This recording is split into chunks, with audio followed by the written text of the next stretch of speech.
ইসলামী ছাত্র শিবিরের কেন্দ্রীয় কমিটির প্রকাশনা সম্পাদক সাদিক কায়েম সহ কেন্দ্রীয় নেতাদের বিরুদ্ধে নিষিদ্ধ সংগঠন ছাত্রলীগে লুকিয়ে থাকা শিবির কর্মীদের বাঁচাতে সহায়তার অভিযোগ উঠেছে। গণঅভ্যুত্থান পরবর্তী সময়ে অনেক ছাত্রলীগ নেতার অনুসারী ও আওয়ামী লীগের রাজনীতির সাথে সরাসরি জড়িত সদস্যদের ভুল পাল্টাতে দেখা যায়। কেউ বনে যান জুলাই যোদ্ধা, আবার কেউ দায়িত্ব পান বিভিন্ন রাজনৈতিক সংগঠনের। এই তালিকায় সবচেয়ে বেশি আলোচনায় বাংলাদেশ ইসলামী ছাত্র শিবির। সম্প্রতি বিষয়টি আবারও সামনে আনলেন গণতান্ত্রিক ছাত্র সংসদ ঢাকা বিশ্ববিদ্যালয় শাখার আহ্বায়ক আব্দুল কাদের। তার অভিযোগ, আওয়ামী লীগ ক্ষমতা থাকাকালীন ছাত্রলীগের নাম ব্যবহার করে বর্বরতা চালাতো ইসলামী ছাত্র শিবিরের নেতাকর্মীরা। আর 5 আগস্টের পর এসব অপকর্মের সাথে জড়িতদের বাঁচানোর পায়তারা করছে শিবিরের কেন্দ্রীয় কমিটির প্রকাশনা সম্পাদক সাদিক কায়েম সহ অন্যান্য কেন্দ্রীয় নেতারা। আসসালামু আলাইকুম ওয়া রাহমাতুল্লাহ। সুপ্রিয় দর্শক, জামাত শিবিরের বিরুদ্ধে আবারও গভীর ষড়যন্ত্র শুরু হয়েছে। সম্প্রতি আপনারা দেখেছেন যে বিতর্কিত মুক্ত নাহিদ ইসলাম, যিনি গত 1 বছরে জামাত শিবিরের বিরুদ্ধে কিছু বলেনি বা বিতর্কিত মুক্ত ছিলেন, সেই নাহিদ ইসলাম হঠাৎ করেই শিবিরের বিরুদ্ধে কথা বলা শুরু করে দিয়েছে, জামাতের বিরুদ্ধে কথা বলা শুরু করে দিয়েছে। এর 2-1 দিন পরে আবার আব্দুল কাদের জেগে উঠেছে। আব্দুল কাদেরও জামাত শিবিরের বিরুদ্ধে কথা বলা শুরু করছে। জেগে উঠছে এই কারণে বললাম, আব্দুল কাদের এর আগে অনেকবার শিবিরের বিরুদ্ধে কথা বলেছে।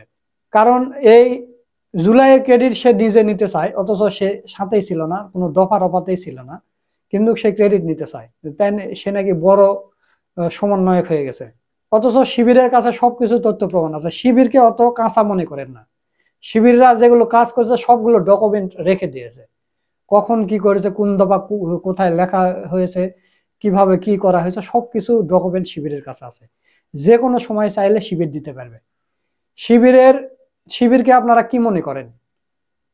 ওই ছাত্র দল বা অন্যান্য ছাত্র সংগঠনের মতো তুচ্ছ ছাত্র সংগঠন মনে করেন আপনারা? বাংলাদেশে যখন থেকে ক্যামেরার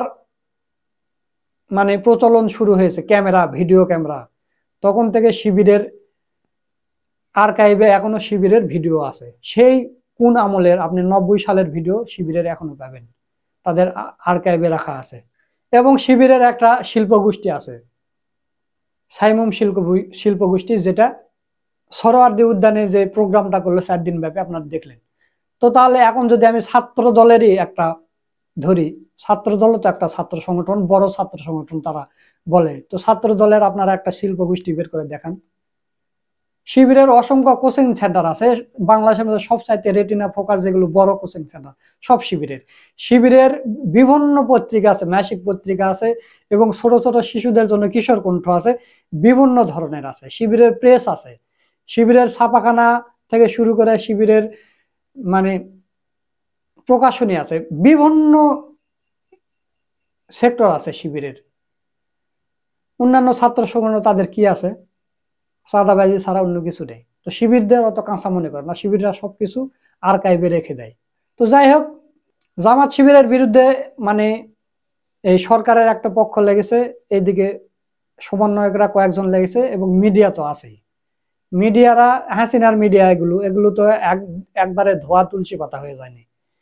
আপনারা দেখেছেন নাটোরে একটা সামান্য ঘটনা ঘটেছে, নিজের দোকান উদ্ধার করতে গেছে, তাও পুলিশের সহযোগিতায় নিজের দোকান উদ্ধার করতে গেছে। সেখানে মিডিয়া জামাত ইসলামের নেতাকে, ইউনিয়নের একজন সভাপতিকে চাঁদাবাজ হিসাবে গোটা মিডিয়া তোলপাড় করে ফেলছে, প্রথম আলো পর্যন্ত নিউজ করে। চিন্তা করতে পারেন? তো এরকম জামাত শিবিরের বিরুদ্ধে শুরু করেছে। তো জামাত শিবিরের বিরুদ্ধে শুরু করে তারা কি সফল হবে? জামাত শিবিরের একটা প্রভাব কিন্তু আছে, ডক্টর ইউনূস সরকারের উপর প্রভাব আছে। ডক্টর ইউনূস সরকারও জামাত শিবিরের উপর নির্ভরশীল। তো এরা কি পারবে জামাত শিবিরকে প্রতিহত করতে? তো এই বিষয় নিয়ে গুরুত্বপূর্ণ আলোচনা করছেন আমাদের বড় ভাই মোহাম্মদ সোলাইমান। তো চলুন আমরা তার ভিডিওটা একটু দেখে আসি। রাজনীতির আলামত ভালো না। জামাত শিবিরের বিরুদ্ধে নতুন কিছু ঘটানোর, নতুন ষড়যন্ত্র চারিতার্থ করার প্রেক্ষাপট তৈরি করা হচ্ছে, প্লট তৈরি করা হচ্ছে, ন্যারেটিভ নির্মাণ করা হচ্ছে। সহজ কথায় যদি বলি, হাসিনা যেরকম জামাত শিবিরকে হত্যা করতে এবং সেটার পক্ষে বৈধতা উৎপাদন করত, এখনো বিভিন্ন গোষ্ঠী চাচ্ছে যে জামাত শিবিরকে হত্যাযোগ্য করে তোলা হোক, এবং সে হত্যা জায়েজ, সেটা জঙ্গি নাম দিয়ে হোক আর গণশত্রু নাম দিয়ে হোক। এটা শুরু হবে ক্যাম্পাসগুলোতে শিবিরের বিরুদ্ধে তৎপরতার মাধ্যমে। এরপরে বিভিন্ন ঘটনা ঘটিয়ে শিবিরকে দায় দাও, এরপরে জামাতকে ধরো। যেমন আপনারা যদি দেখেন 2009 সালে অথবা 10 সালে, সম্ভবত 9 সালেই, যে চিরুনি অভিযান চালানো হয়েছিল রাজশাহী বিশ্ববিদ্যালয়ের ফারুক হত্যাকে কেন্দ্র করে, সারা বাংলাদেশে শিবিরের নেতৃবৃন্দকে ধরা হয়েছিল, এরপরে জামাতকে ধরা হয়েছিল। মানে প্রথমে শিবিরকে নিজেরা একটা ঘটনা ঘটিয়ে দায় দিয়ে চিরুনি অভিযান চালানো হয়েছে। ফারুক হত্যা কিন্তু ছাত্রলীগের নিজেরা ঘটিয়েছে, তারপরে শিবিরকে ধরেছে। ওরকম প্রথমে ঢাকা বিশ্ববিদ্যালয় বা কোনো এক জায়গায় একটা হত্যাকাণ্ডের ঘটনা ঘটিয়ে শিবিরের বিরুদ্ধে নানান প্রোপাগান্ডা চালানো হবে, শিবিরকে ধরার চেষ্টা করা হবে, তারপরে জামাতকে ধরা হবে। এটা হচ্ছে প্ল্যান। এজন্য যা করার সে প্রেক্ষাপট তৈরি করা হচ্ছে। কিন্তু মজার বিষয় হচ্ছে এটা সম্ভব হবে না, কারণ তখন তো আওয়ামী লীগ ক্ষমতা ছিল, এখন তারা আওয়ামী লীগ ক্ষমতা না। আর এই সরকারের একটা অংশই এই চেষ্টা করছে, আসিফ মাহফুজরা জড়িত এই ষড়যন্ত্রে, কিন্তু মিডিয়া জড়িত, মিডিয়া সবচেয়ে অতি উৎসাহী, মিডিয়ার মাধ্যমেই প্লট তৈরি করা হচ্ছে, ন্যারেটিভ নির্মাণ করা হচ্ছে। কিন্তু পুরো সরকার তো আর আসিফ মাহফুজের না, এই সরকারের উপরও জামাত শিবিরের প্রভাব রয়েছে, বরং এই সরকার নানান দিক থেকে জামাত শিবিরের উপর নির্ভরশীল, এই জন্য তারা এটা পারবে না। তো দর্শক, একটা হচ্ছে এই যে ছাত্রলীগের অপকর্ম, ওটা ছাত্রলীগ কারণে শিবির করেছে, শিবিরের সাবেক সাথী আব্দুল কাদের এই ন্যারেটিভ নির্মাণ করছে, মাহিন সরকাররা এটা প্রচার করছে, মিডিয়া এটা পিক করছে, ছাত্রলীগ এটা তাদের অফিসিয়াল পেজে দিচ্ছে, ধন্যবাদ জানাচ্ছে যে আব্দুল কাদের তোমাকে ধন্যবাদ, আমরা কিছু করিনি, সব শিবির করেছে। মানে এটা যা শুরু, সামনে আরো অনেক কিছু দেখবে। এরপরে জামাতের সাথে মিলিয়ে নানান কল্প কাহিনী তৈরি করা হচ্ছে। আপনার নাটোরে একটা ঘটনা কিছুদিন আগে দেখেছিলেন, যে নাটোরে নিজের বৈধ দোকান উদ্ধার করার চেষ্টা করেছে এক স্থানীয় ওয়ার্ড জামাত নেতা, আর সেটাকে জামাতের চাঁদাবাজি হিসেবে প্রচার করে গ্রেপ্তারও করিয়েছে। পরে কিছুক্ষণের মধ্যে সব সত্য এসেছে যে না, আসলে এটা চাঁদাবাজি না, নিজের বৈধ জমি, নিজের বৈধ জমি উদ্ধার করতে যাবেন, তারপরও আপনাকে চাঁদাবাজ বলা হবে। মিডিয়াগুলো কত বড় ষড়যন্ত্র করছে। মিডিয়া সন্ত্রাসের কাছে জামাত ক্ষতিগ্রস্ত হবে, কিন্তু জামাতকে হারাতে পারবে না। সে আওয়ামী আমলের মতো কোনো অঘটনকে ঘটাতে পারবে না, কিন্তু ক্ষতিগ্রস্ত করবে, ভোগাবে। এরকম নানান ঘটনা মিডিয়া কল্প কাহিনী উদ্ভট সত্যের লেশমাত্র যেখানে নেই, জামাতের বিরুদ্ধে শিবিরের বিরুদ্ধে চালিয়ে দিচ্ছে।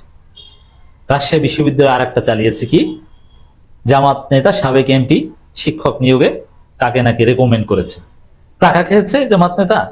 তো দর্শক, এরকম নানান কল্প কাহিনী। আবার হ্যাঁ, কিছু জামাত শিবিরা দুধের দোয়া, এটা বলছি না, কিছু অপকর্ম তারা করবে, এটা সংগঠন বড় হলে আরো করবে। তো এখানে যেটা আসছে দর্শক, আর একটা খবর আমি সামনে আনছি, যেমন জাতীয় পার্টি ভাঙনের পিছনে জামাতকে দায়ী করা হয়, আবার জামাত এই করেছে সেই করেছে, ডিপ স্টেটের সাথে মেলানো হচ্ছে। আবার একটা মারাত্মক একটা খবর কিছু মিডিয়া সামনে এনেছে, একদম মিথ্যা ভিত্তিহীন, আর বিভিন্ন রাজনৈতিক দলের নেতারা সেটা মার্কেটিং করেছে। তো এই যে খবরগুলো আমি এখন যেটা বিশ্লেষণ করছি, এগুলো হচ্ছে জামাত শিবিরকে আবারও ডিমোরালাইজ করা, হত্যাযোগ্য করে তোলার প্লট। মিথ্যা, একদম মিথ্যা, এর সাথে কোনো সম্পর্ক নেই সত্যের। জামাত ইসলামী অফিসিয়ালি প্রতিবাদ জানিয়েছে। জামাত ইসলামীকে জড়িয়ে ভিত্তিহীন ও কাল্পনিক তথ্য উপস্থাপনের তীব্র নিন্দা প্রতিবাদ। 2 আগস্ট বণিক বার্তা পত্রিকায় মেজর জেনারেল অবসরপ্রাপ্ত হামিদুল হককে, অথচ একজন ভয়ানক লোক, হাসিনার একজন অতি গুরুত্বপূর্ণ লোক, তাকে জামাতের সাথে ট্যাগ দেওয়া হচ্ছে, অথচ মিথ্যা, কোনো প্রমাণ নেই। হামিদুল হককে রাষ্ট্র পুনর্গঠনের সহায়তার অনুরোধ করেছিলেন অন্তর্বর্তী সরকারের ঊর্ধ্বতন একজন শিরোনামে প্রকাশিত প্রতিবেদনে বাংলাদেশ জামাত ইসলামের নামে জড়িয়ে যে ভিত্তিহীন ও কাল্পনিক তথ্য উপস্থাপন করা হয়েছে তার তীব্র নিন্দা প্রতিবাদ জানিয়ে বাংলাদেশ জামাত ইসলামী সহকারী সেক্রেটারি জেনারেল কেন্দ্রীয় প্রচার ও মিডিয়া বিভাগের প্রধান অ্যাডভোকেট এহসানুল মাহবুব জুবায়ের 3 আগস্ট এক বিবৃতি প্রদান দিয়েছে। এখানে দেখেন, জামাতকে তো নতুন ভাবে চাঁদাবাজ, সন্ত্রাস বা কোনোভাবে দায়ী করা যাচ্ছে না, তাহলে ওই আওয়ামী লীগের সাথে সম্পৃক্ততার নানান কল্পকাহিনী, গণহত্যাকারীদের সাথে সম্পৃক্ততার নানান কল্পকাহিনী উপস্থাপন করে জামাতকে আবার হত্যাযোগ্য করে তোলা হচ্ছে। মিল আছে। এই রিপোর্টও বণিক বার্তায় সেই হামিদুল হকের সাথে জামাতকে রিলেট করা হচ্ছে, আবার আব্দুল কাদের ঢাকা বিশ্ববিদ্যালয় ছাত্রলীগের সব অপকর্মের সাথে শিবিরকে রিলেট করা হচ্ছে। তাহলে মিল আছে, কিন্তু একই কায়দায় জামাত শিবিরকে ডিমোরালাইজ করার চেষ্টা। এরকম আরো কত কল্পকাহিনী বের হবে, জামাতের অমুক সময় আওয়ামী লীগের অমুকের সাথে গোপন যোগাযোগ করেছিল, তারা এই করেছিল সেই করেছিল। মানে এখন চেষ্টা করা হচ্ছে যে ফেসিবাদী স্ট্রাকচারের সাথে জামাতকে মেলানো, অথচ আওয়ামী লীগের মাধ্যমে সবচাইতে জুলুমের শিকার হয়েছে জামাত ইসলাম এবং ইসলামী ছাত্র শিবির। কিন্তু ওরা কি চেষ্টা করছে, এটা পারবে না, কিন্তু চেষ্টা করছে, ষড়যন্ত্র হচ্ছে, এই বিষয়ে সতর্ক থাকতে হবে। বিবৃতিতে তিনি বলেন, উক্ত প্রতিবেদনে মেজর জেনারেল অবসরপ্রাপ্ত হামিদুল হকের সঙ্গে জামাতের একটি অংশের ঘনিষ্ঠ বা অনানুষ্ঠানিক যোগাযোগ ছিল মর্মে যে বক্তব্য মন্তব্য করা হয়েছে যা সম্পূর্ণ মিথ্যা, বিভ্রান্তিকর, উদ্দেশ্য প্রণীত। আমি মন করা বক্তব্যের তীব্র নিন্দা প্রতিবাদ জানাচ্ছি। কোনো প্রমাণ দিতে পারেনি, কোনো সূত্র দিতে পারেনি, আন্দাজে বলে দিয়েছে। জামাতের কার সাথে যোগাযোগ ছিল বলেন, কিচ্ছু বলতে পারে। তা জামাতের উচিত এখন থেকেই এই ভয়ানক প্রপাগান্ডাগুলোর বিরুদ্ধে আইনি ব্যবস্থা নেয়। শুধু পলিটিক্যাল স্টেটমেন্টের মধ্যে সীমাবদ্ধ থাকলে হবে না, নইলে সামনে এগুলোর মাধ্যমে জামাতকে হত্যাযোগ্য হিসেবে উপস্থাপন করা হবে, বিশাল প্লট সাজানো হবে, পারুক আর না পারুক। আর কিছু কথিত করতে পারবে, চূড়ান্ত ভাবে কিছু করতে না পারবে। তিনি আরো বলেন, প্রতিবেদনে জামাতের একটি অংশের সঙ্গে মেজর জেনারেল অবসরপ্রাপ্ত হামিদুল হকের যোগাযোগ থাকার কথা বলা হলেও জামাতের কোন নেতা বা কারা এর সঙ্গে জড়িত ছিলেন তা প্রতিবেদক উল্লেখ করতে পারেনি। এতে স্পষ্ট প্রতীয়মান হয় যে এটি একটি বানোয়াট, কাল্পনিক ও ভিত্তিহীন প্রতিবেদন। উক্ত ব্যক্তির সঙ্গে জামাত ইসলামের কারো কোনো প্রকার যোগাযোগ বা সংশ্লিষ্টতা ছিল না, অথচ রিপোর্ট একটা করে তোলপাড় তৈরি করে দেওয়া হয়েছে। কার সঙ্গে যোগাযোগ ছিল আপনি বলেন? কে রিপোর্টটা করেছে? ওকে ধরুক, জামাত শিবিরের লোকজন। তুই বল, যদি কোথায় পেয়েছিস। এখানে আরেকটা কথা বলি, দেখেন, বাংলাদেশে যেমন আমাকে যারা চিনেন, আমি একটা কথা বলি, কখনো বলিনি, আমি প্রচন্ড হাসিনা বিদ্বেষী, এটা সবাই জানেন, এবং আপনারা আমাকে জামাত শিবির বলেন, তাই না? এখন হাসিনার সাথে আমি নিজে গণভবনে সাক্ষাৎ করেছি ঈদের দিন। এর মানে কি আমি হাসিনার লোক? আমি কতটা হাসিনা বিরোধী, আওয়ামী লীগ বিরোধী এটা জানে। আওয়ামী লীগ, ছাত্রলীগের কতটা ক্ষতি করেছি, তাদের বিরুদ্ধে ন্যারেটিভ নির্মাণ করছি, ইউ নো দ্যাট। এবং হাসিনা ঘুরিয়ে পেয়েছি আমার দুঃসম্পর্কের আত্মীয় হয়। এর মানে কি আপনি আমাকে হাসিনার ঘনিষ্ঠ বা তার দালাল বানাতে পারবেন? কোশ্চিন গেল না। এখন এটা বাংলাদেশের রিয়েলিটি।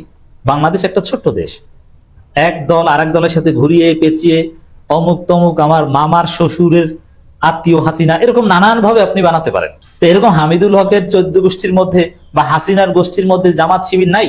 থাকবে। এখন এই জন্য কি আপনি বলবেন যে জামাতের সাথে সম্পর্ক? কখনোই না, এটা বিশ্বাসযোগ্য নয়। যেমন ওবায়দুল কাদের আপন খালাতো ভাই শিবিরের সাবেক সভাপতি, ওবায়দুল কাদের আপন খালাতো ভাই। এখন কি ওবায়দুল কাদেরের সাথে জামাতের সম্পর্ক আপনি এটা বলতে পারেন? না। এরকম হয়তো বা দুই একটা প্রমাণ কেউ দিতে পারবে, কিন্তু বাস্তবে জামাতের সাথে হামিদুল হক বা কারোর সাথে কোনো সম্পর্ক। তো এই সব কল্পকাহিনী তৈরি করে জামাতের বিরুদ্ধে ষড়যন্ত্রের প্লট নির্মাণ করা হচ্ছে। সুপ্রিয় দর্শক, আপনারা সুলাইমান ভাইয়ের ভিডিওটা দেখলেন। তো আজকের ভিডিও সম্পর্কে আপনাদের মতামত কি? আপনাদের মূল্যবান মতামত অবশ্যই কমেন্ট করে জানিয়ে দিবেন। ভিডিওটা ভালো লাগলে শেয়ার করবেন। সকলকে ধন্যবাদ। আসসালামু আলাইকুম ওয়া রাহমাতুল্লাহ।